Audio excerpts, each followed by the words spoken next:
Guys,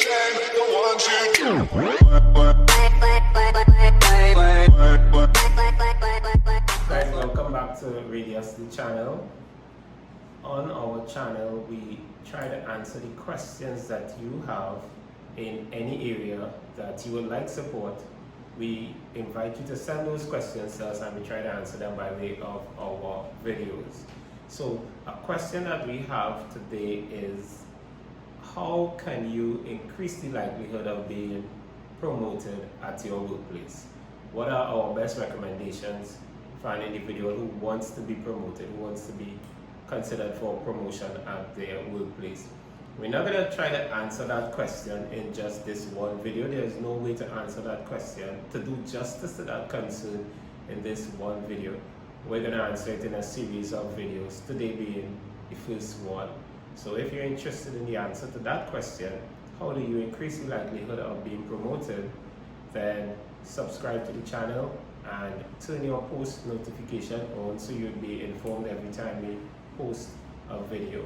Now remember, we do different kinds of content on the channel, but we're going to be spending some time looking at ways by which you can increase your likelihood of being seriously considered for promotion. And this may not necessarily be the way you would like us to begin the answer, but this is the way we think we should begin. You must present yourself as an individual that your company is willing to take a chance on. That's the fundamental premise that we in all our discussions, that's the fundamental premise. How do I present myself as an individual that my company is willing to take a chance on? One of the first things you must do is work on your life skills, work on your personal development, work on other areas of your life.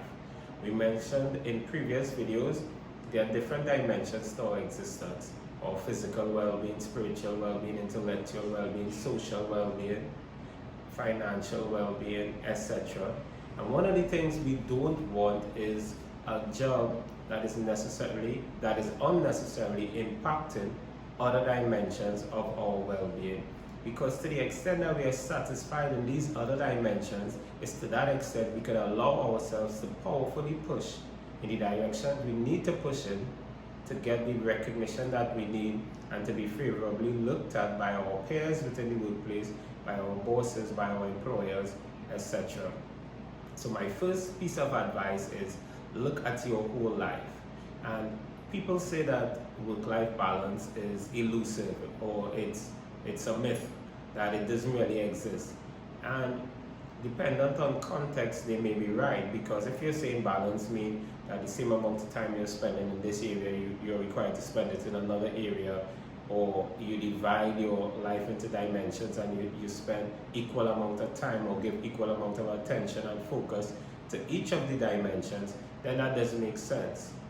However, you must ensure that one aspect of your life is not cannibalizing the other aspects, or you're not sacrificing important aspects of your life in favor of one. So there are goals that you need to identify for your spiritual well-being. Identify those goals and make time to work on them. There are goals that you will need to identify for your physical well-being. Identify those goals and make time to work on them. There are goals that you will need to identify for your intellectual well-being, for your emotional well-being, for your social well-being. Family time is extremely important. Time to socialize with others, extremely important. So you identify, you set goals in these dimensions, and you make time to work on them. Now, there's a concept that is referred to as off balance on purpose. I think Dan Thurman, he has a video on YouTube called Off Balance on Purpose. You guys could check out that video, it's very, very good. But what he recognizes is that you may need to be off balance. You may need to give considerably more time to one dimension of your existence or another from time to time. So let's say things are going decent in the workplace because you're spending enough time in the workplace. Things are going decent in the workplace. And in terms of your health and fitness, things are going fairly decent. In terms of your educational pursuits towards your intellectual well-being, things are going decent. But your relationship is suffering.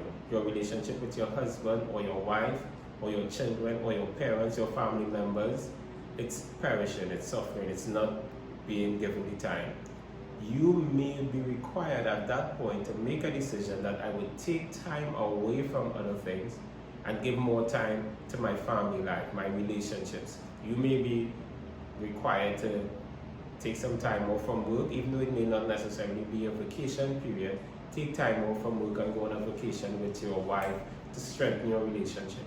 So the dimensions of your life that require attention, you may need to be off balance in those regards. Another concept we could take into consideration is that work-life integration or that work-life harmonization.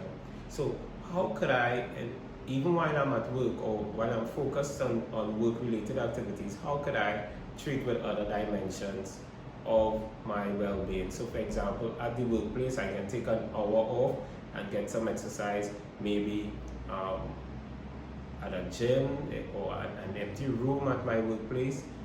Could I use the staircase more often than using an elevator? Could I park my car a distance off and walk about 20 minutes every day? How could you take care of your physical well-being needs even while at the workplace? As well, you may be able to tap into your social well-being needs. So you have an hour lunch. How could you use that hour? Given the fact that we have social media, we have video calling, things like that, how could you use social media or any other medium to address some of your social well-being needs even while at the workplace? In terms of your intellectual well-being needs, you may not necessarily have to take time off from your job in order to pursue your educational goals. It could be part of your job, part of your agreement, such that you are able to contribute more to your employer. So, in answering this question, how can you increase the likelihood of being promoted? One of the first things we're saying to you is try to minimize your levels of stress, and try to minimize your levels of stress by recognizing that there are several dimensions to your existence and you're not neglecting any in favor of your pursuit for promotion within your organization. So see you in the next video where we'll discuss other components of increasing the likelihood of being taken seriously by your employer. See you in the next video.